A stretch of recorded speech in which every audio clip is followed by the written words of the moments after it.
What's going on, everybody? This is AKJ coming to you live with the first official episode of Look Who's Talking. I'm your host, AKJ, coming to you live. And so today's topic is something very simple. Is my political ideology and also some things that I'm looking for in a candidate of any office for real. But I'm specifically talking about the President of the United States. The upcoming candidates that's running for office. So it's a couple. My list is very short. I think I left some things out of it. My number one thing, or should I go from bottom up? I'm gonna start with 9. So number 9 on my the issues that I'm looking for in candidates are the minimum wage increase.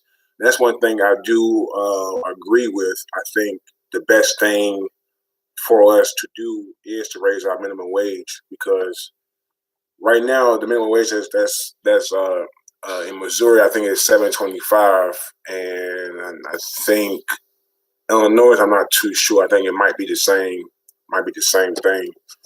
But I think what the proposals I'm hearing now is they're trying to raise it to $15 an hour, which I think that's still, to me, that's still kind of low, but I think it's a good start, and it's better than $7.25. I should say, and I think the minimum wage should be, at least to me, it should be something if rent is damn near $1,000 and something dollars, just to live somewhere decent. It's like I think that is, to me, it is unfair because like I don't want to live somewhere where I might get shot and killed, but so I think the best thing we can do is to give people the money that they need in their pockets so they can make like better choices with their money instead of being in a situation now where some people, and I'm not saying all, are using. I take where I live at now, where a lot of people use drugs just to get through the day, and I think that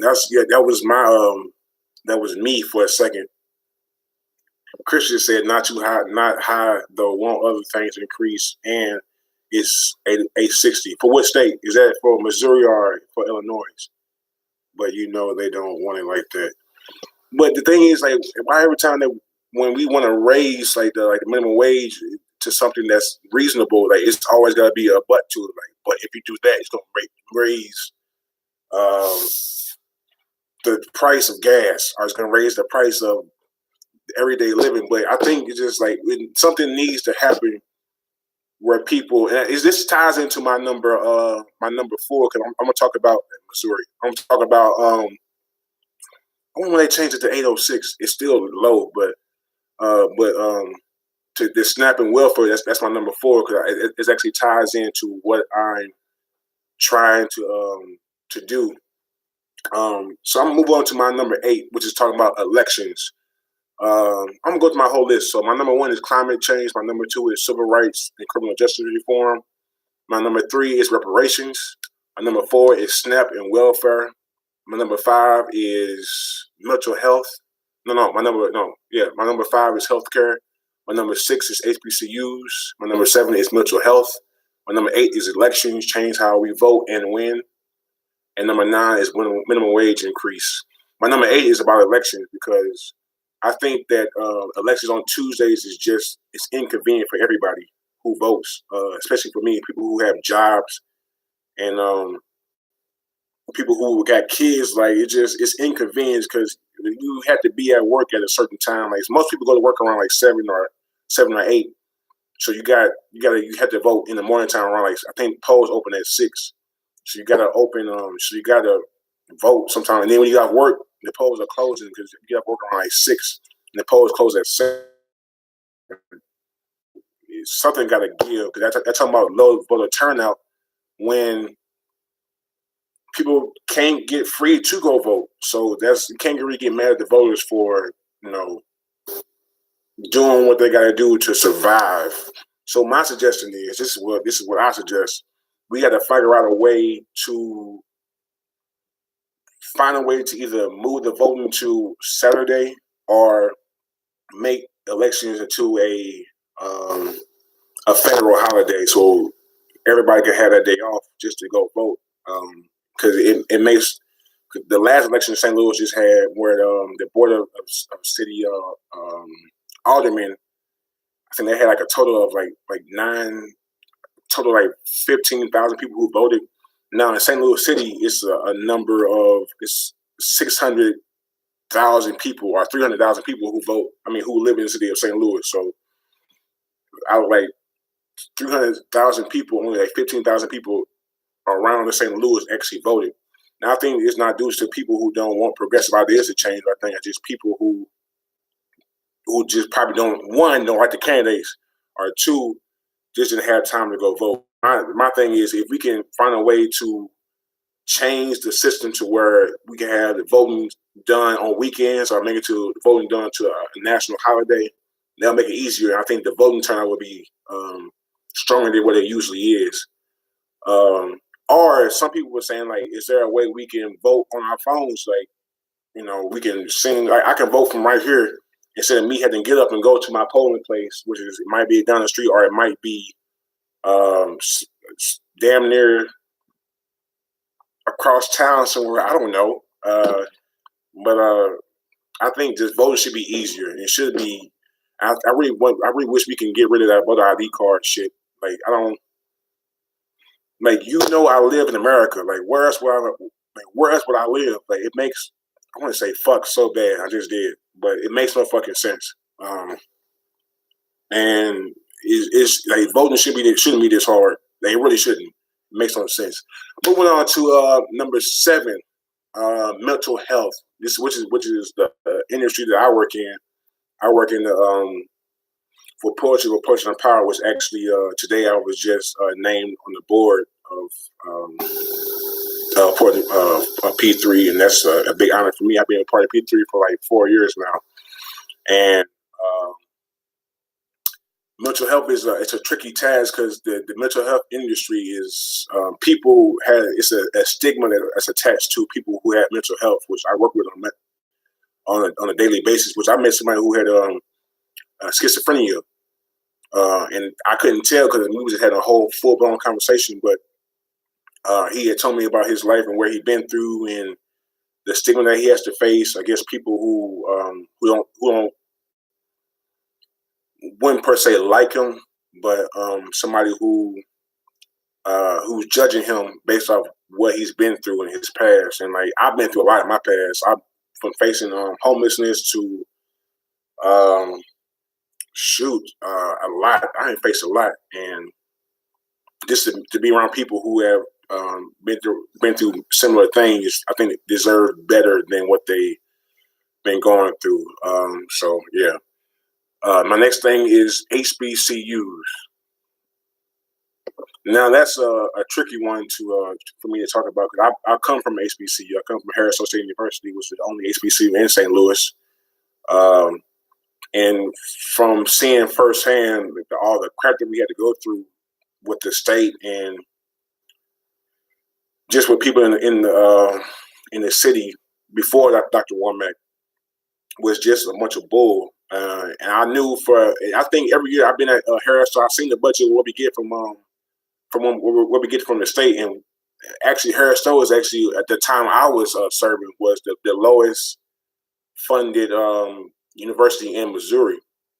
We got the least from everybody. But the thing I like about Harris is that we made do with what we had, and we still were the number one school.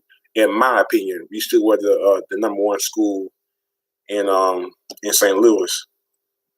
So yeah.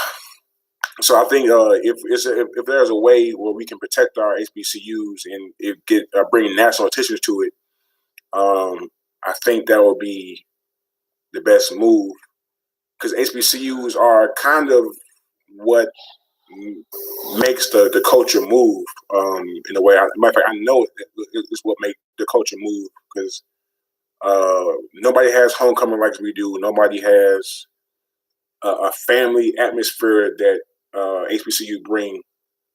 And I went to visit other schools. Like I went to go visit like UMSO and Salou and stuff like that. But they all cool schools. Don't get me wrong.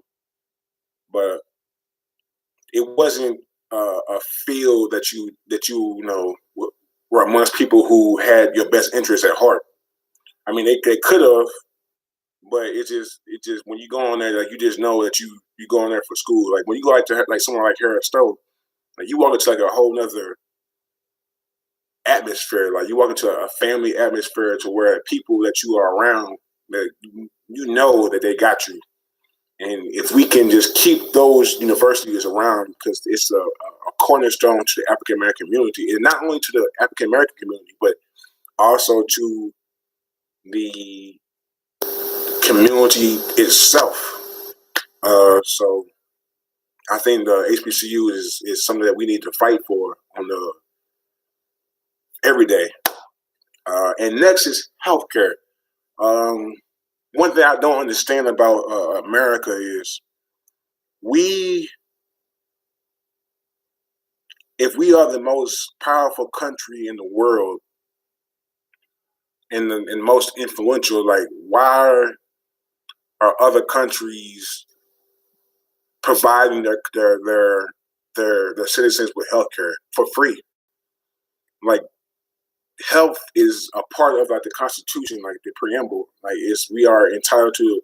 I might get it wrong, so don't be anybody. You got the preamble wrong. You go back to school. Excuse me, but um, if the sorry, excuse me, this is if it's telling us that we have the right for life, liberty, and pursuit of happiness. Life to me means health care. Like, I have the right to be alive. I have the right to be healthy. I have a right to go see a doctor without um fucking have to pay an arm and a leg just to go see about my blood pressure or diabetes. I don't have diabetes, but like diabetes or fucking shit. Like with anything, like we like black people, if we had the access to healthcare, we wouldn't really have like all this diabetes, or we probably should. I could be wrong. It's just my opinion. We probably won't have all these diabetes or this high blood pressure or whatever because we might have the most resources now to even get to a doctor's appointment to see about our health. So we it just healthcare should be like I don't understand like what's the fuss about it, like why is it taking us so long to get there? Like I don't get it. How is Canada there? How is New York City about to be a, a city within a whole entire United States to have free healthcare for their citizens? And that should be a given because New York City has all of them rich and powerful people staying in that state alone. Like, why don't they have healthcare in the first place? Like, I don't understand this. And like, how come all the other big cities don't have healthcare, like St. Louis or Baltimore or Miami, Florida, Dallas, Texas, the places that can afford to have to provide healthcare for their people, they should be doing it already. Like they should take a thing from Bill de Blasio and give their people healthcare. Like it makes no sense to me. Give the people healthcare. Keep the people alive. Unless they have a mass plan to where they want to kill the people off anyway. So give the people healthcare that they need. My next thing, this might be the most unpopular opinion that people might not like me about. But my next thing is SNAP and welfare. Now here's the thing with that. I believe if we provide meaningful jobs to people and meaningful jobs to students that's in school, we can get our people off of health, welfare and SNAP. Now, here's why I say that. Now, I'm not saying that our people depend on SNAP and welfare. But what I'm saying is this is Tim, guys. What's going on? Yeah, okay, I'm sorry.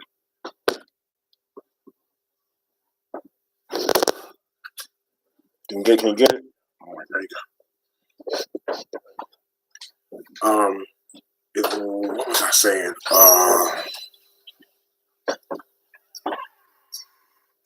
What was I saying? If we can, I lost what I was talking about. If we can if we can get meaningful jobs and actual income where people it makes sense and not like nobody who worked 40 hours a week should not be on welfare. Period. Like you should not be on welfare if you work 40 hours a week. Or if you work 2 jobs and you still can't make and you still can't break even. Like that's a problem for me. Like life itself is stressful, and the least that we can do is provide people with jobs and money that makes sense, and provide them with something that is we won't have to depend on the government to get you out of your situation. Where what I would do is just set you up to where you can get you a job, one job that's 40 hours a week that can sustain you through a year or 2 years or your life. Where it's just like it doesn't make sense for me to keep using the government to help me live. And I'm not saying that people are using the government. People are actually using it for their good. But I'm saying that I think our people deserve better. Our people deserve better. Where I don't want them to be in a box to where they had to work 2 hours or two jobs just to be broke. Where I want people to have a job to where they can travel, where they can go where they want to go, use the money where they want to do with it, buy whatever food they want to buy, and not just be on SNAP all the time or just using the government money. Is he dying? But we deserve better, and I think my people. And here's the thing about the SNAP and welfare. I was thinking like, if you are not disabled or you are not elderly, you should not be on SNAP or welfare. You can hate me for saying that. I don't give a fuck. But you should not be on welfare if you have a full-time job working 40 hours a week. You should make enough money to sustain you and your family. Now, granted, if you have more than 2 kids, you might need assistance with that. But what the plan? If I was running for president, my plan was I would try to get you on welfare, but I want to get you to a place to where you don't need it no more, so you can survive on your own and do what you want to do with your money, and stop being so scared and staying in the box to where you can't really. You don't want to leave because you're scared that you might not have the money for your rent or money for your bills.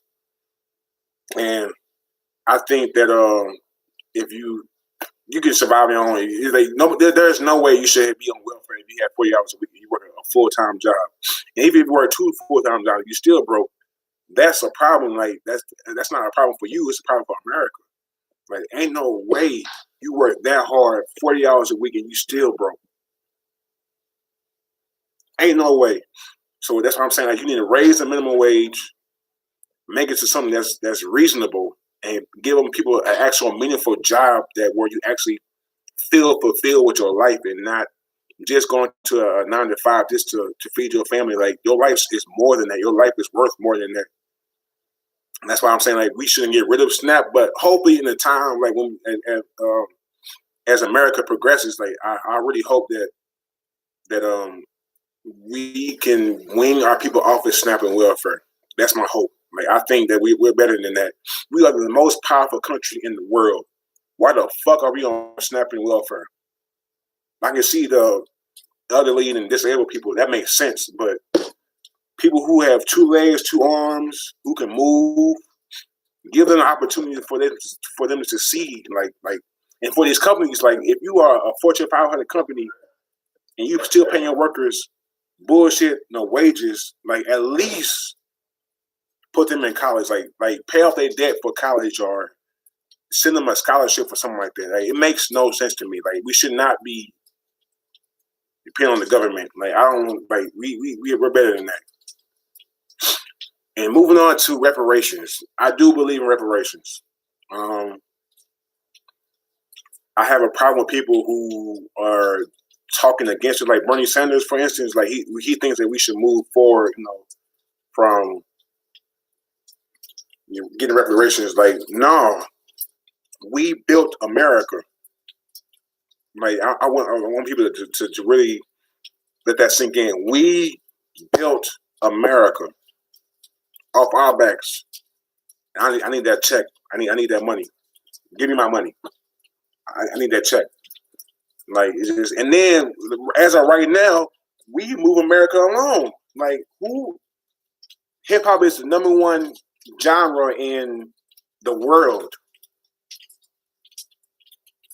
Hip hop is the #1 genre in the world, and we built America. We make America run around. We make America. The most popular president is a black man. I think before Bernie Sanders and Beto O'Rourke or whatever his name is, and what's her name, and before Joe Biden, he hopping in. Joe Biden, he gonna hop in. Kamala Harris was the front runner, and she broke fundraising records before Bernie Sanders got in. So I'm just saying, like is give us our just due. Give us our just due. That's all I gotta say about that. Just give her our just due. Our next agenda is on the thing is civil rights and criminal justice reform. Nobody who was selling weed should be in jail. Nobody who's selling weed should be in jail. Nobody who has done a non-killing offense should be in jail. And we should close all for-profit jails, period. And I think the Chicago rule where the cops people are not allowed to record the cops. Okay, my stuff in before my thing died. Hold on a second, y'all. Hold on a second.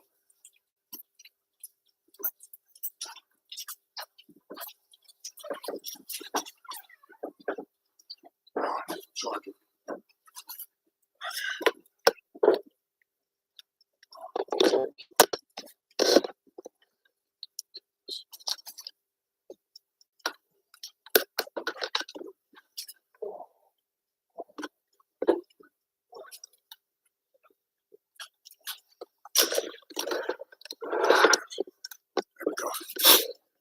Alright. So I think I'll be beginning where I've been talking about for real. I don't think anybody who in jail for some like killing, like assaults, let them go. Like why they in there in the first place? Oh, I'm talking about the Chicago people. And I think the people, the cops in Chicago, that's some stuff that are there. Like I'm not allowed to record you, but you shooting and killing people.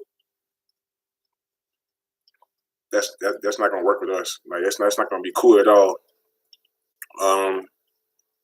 Civil rights and criminal justice reform. I think I hit everything on that. Criminal civil rights and immigration. I'm gonna add immigration on that too. Like we need immigrants. This whole country is made up of immigrants. Everybody here is an immigrant. So to get rid of immigrants is to get rid of everybody that's on this earth and on this planet, and that makes no sense. Like immigrants is what we need to help keep this country going. So for us to get rid of them it's beyond me. Because I ain't gonna put that out there. Never mind. I ain't gonna say that. I ain't gonna put my foot in my mouth for saying that type of stuff. So I think I'm gonna come back to that one of these days because I ain't really say all I need to say for civil rights and criminal justice reform. So I'm gonna come back to it. And my #1 thing I got on my list for 2020 candidates and candidates period is climate change. That's #1 for me.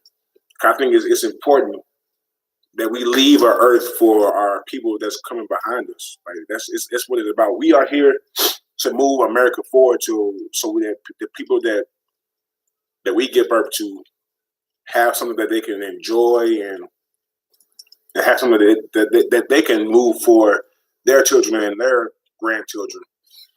And what the way it looks now is just like the ice is melting, like polar bears are like slowly drifting off. The weather is crazy. Like we said, like if you just look at the weather is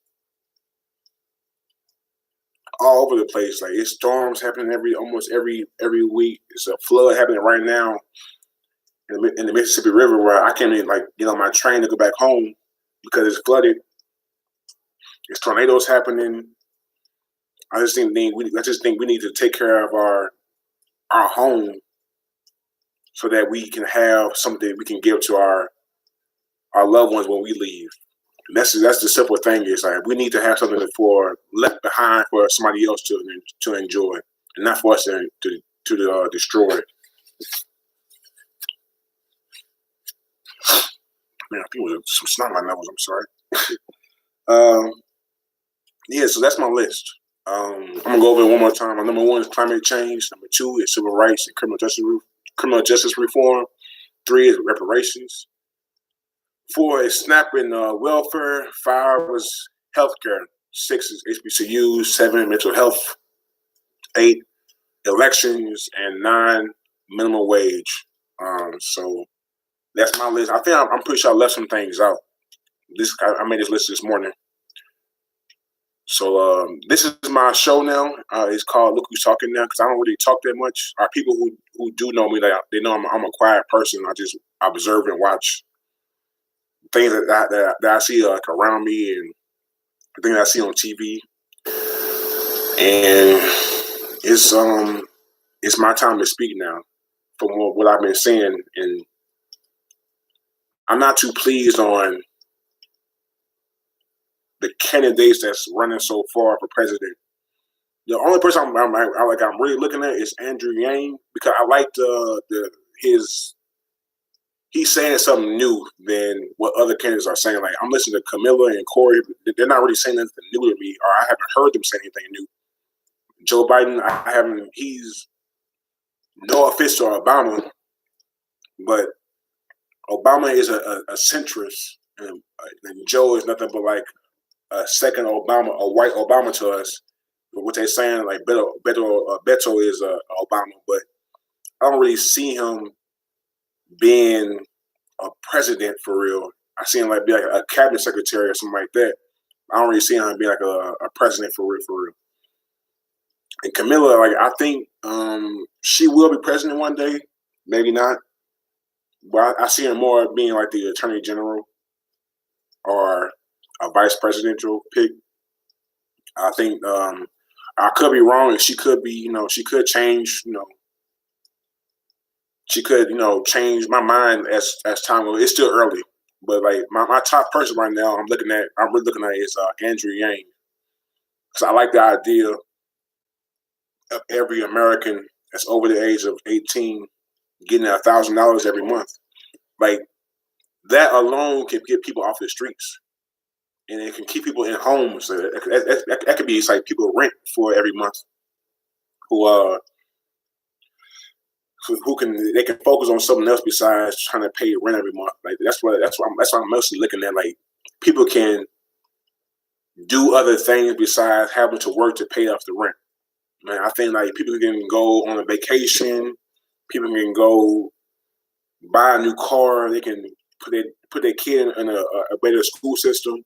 They can do a lot more than just worry about rent. And that's my biggest thing is just paying off the rent. And people say like, oh, people gonna quit their jobs and they're gonna do this. Like, who gonna quit their job for $12,000 a year? Nobody. If anybody would, if anything, like people would take that $12,000 and multiply it. You don't have to spend on rent. Like you can put it on a business. Like you can save each one of those checks, and then you can open a whole business next month. Like you can do like you can think about something. You can do something different. That's the thing. Like think about stuff. Like think outside the box. Do something different. So that's one thing I like about Andrew Yang. But like, everybody else, I don't know what they stand for really. Like it's like what they stand for is basic. Is what everybody should stand for. Like I think I ain't put it on there, but free college. Like I don't believe in free college for everybody. Now I believe it. Now I don't believe that college is for everybody. Like most people are going to trade schools and it's actually like some other things that, like on the side. Like you don't have to go to a film school for real. Like it's a program in St. Louis called Continuity, I think, where you learn how to be a filmmaker and like during the summertime. So like you don't really have to go to a 4-year university to learn how to be a filmmaker. Whereas programs out here that can help you be a filmmaker. And I'm not saying that not go to school, but I'm saying like if you in your heart you really desire that you're not really a school person, I would say don't go. Don't waste your time, waste your money. Just don't. Just like find you something that's really your passion. Now, if your passion involves school, I think you should go to school. But school is not for everybody. So I think people need to find their niche and really attach on to it and flourish with it. So that's what I got, people. This is my new talk show. Not really talk show, my new little podcast. I'm gonna go live every once in a while, just on some things I want to talk about. So I already want to know what's your list. Like, what do you find important for people to fight for while they run for office? It could be something else. Like you probably want free school for everybody. So if that's what you want, I want to know about it. And make sure that my people on my YouTube channel, make sure you subscribe and make sure you share this video. Yeah, so this is my show. Look Who's Talking. I'm Aiden Kelly. I'm gonna go with my name is AKJ instead of Adrian. Like I already hate my name. People who know me, they know I hate my name so much. So I name myself Etiquette. So yeah, like and subscribe on YouTube, on Facebook. Find me on my pages. My page is called Atticus Kelly Jr. Like follow me or like me on that. I got some new things coming out. So this is brand new. And again, thank you all for tuning in. I think I had a good 15 people who watched me live, so I appreciate it. I got some people on some feedback over here. I got Jeremy. That's what's up, Jeremy. Good to see you, brother. But yeah, I'm gonna come live every once in a while. I ain't gonna put the specific date where I'm coming on, but I'm just gonna say I'm gonna come on live on this particular day and just go on from there. So thank you all for tuning in. This is Look Who's Talking. I'll see you all next time.